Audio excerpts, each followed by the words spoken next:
Pernah nggak sih kamu berbagi sesuatu ke orang lain, terus tiba-tiba hati kamu terasa hangat, ada rasa lega, ada senyum yang nggak bisa ditahan, seakan-akan dunia ini jadi sedikit lebih baik.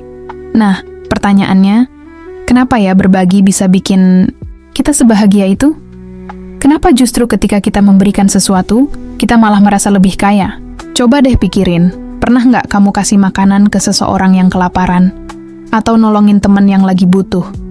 Gimana rasanya?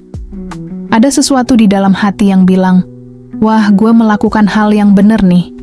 Nah, di video ini, kita bakal bahas kenapa berbagi itu bikin kita bahagia.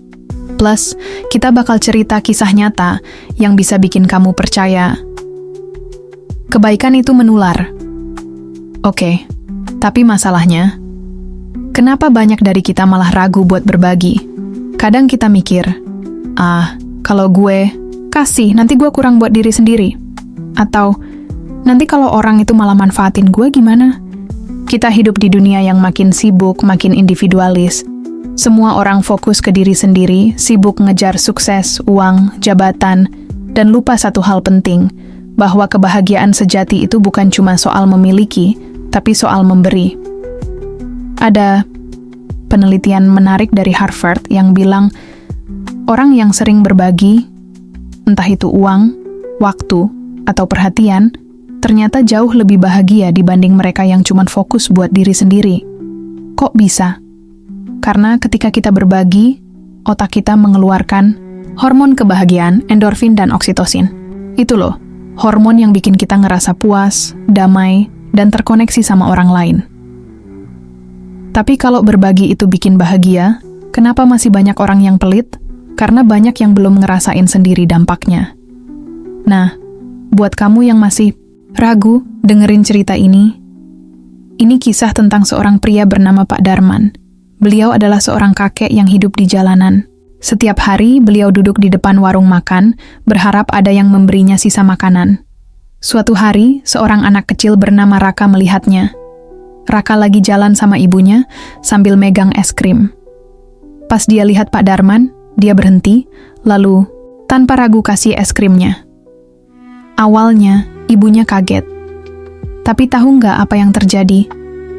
Pak Darman tersenyum, matanya berkaca-kaca, dan bilang, "Nak, ini enak sekali, terima kasih."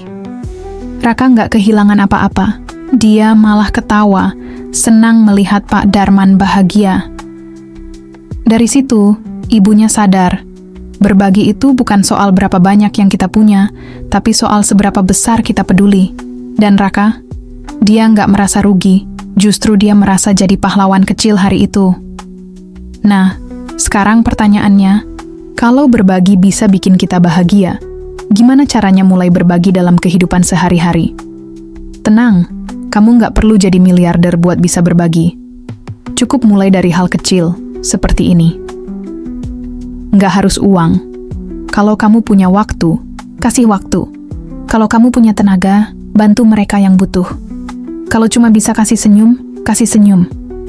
Karena percaya atau enggak, kadang senyum aja bisa menyelamatkan hari seseorang. Banyak yang mikir, nanti deh, kalau gue sukses baru berbagi. Padahal berbagi itu bukan soal jumlah, tapi soal niat.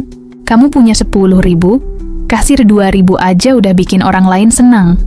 Jangan lupa, berbagi itu nggak selalu buat orang asing. Coba tanya orang tua kamu, "Ma, ada yang bisa aku bantu hari ini?" Atau kasih pujian ke teman yang lagi down. Itu juga berbagi. Sekarang, aku punya tantangan buat kalian. Besok, coba lakukan satu kebaikan kecil untuk orang lain. Bisa ke siapa aja.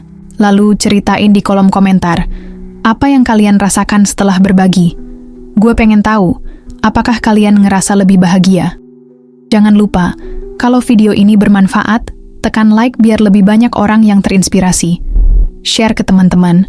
Kamu, siapa tahu mereka juga butuh sedikit dorongan buat mulai berbagi.